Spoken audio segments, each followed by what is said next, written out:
সেকেন্ডও কাজ করবে না। ঠিক কিনা?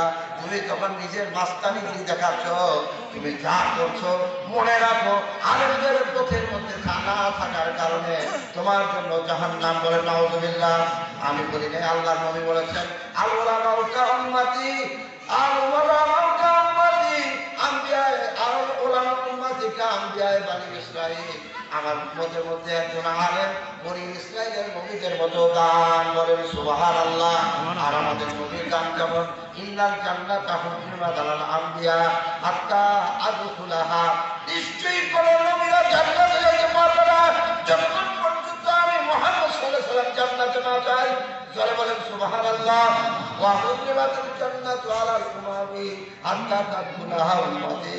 আর কোন উম্মতেরা জান্নাতে যেতে পারবে না যতক্ষণ পর্যন্ত আমার উম্মতেরা জান্নাতে না যায়।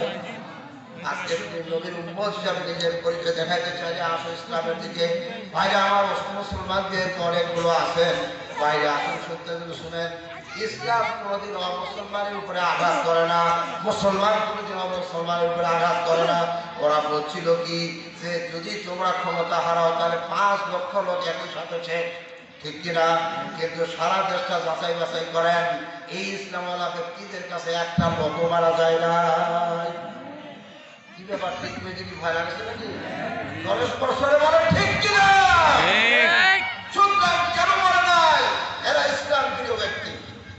আমার একটু হাউস রাজত্ব আমরা এটা বলে শেষ করছি ইনশাআল্লাহ।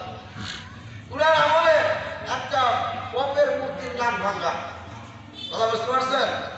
এখন ওখানকার আরো অন্যান্য লিডাররা এসে আমার একটু হাউস দাঁড়ানো করছেন আপনার রাজত্ব আমলে আমাদের পপের নাম ভাঙ্গকে আপনি এটা আপনাকে বিচার করতে হবে। উনি গোটা দেশ জানাই দিলেন, কোথা থেকে কোনো প্রকার সাড়া দিল না। তখন উনি ওনাদের চাপ দিলেন যে তোমরা এখন কি করতে চাও? ওরা তখন বলতেছে হুজুর আমরা আপনাদের মতো একটা নবীর মতো চেহারা বানাইয়া তার নাকটা ভেঙে দিয়ে অপমানিত করতে চান। বলেন নাউযুবিল্লাহ।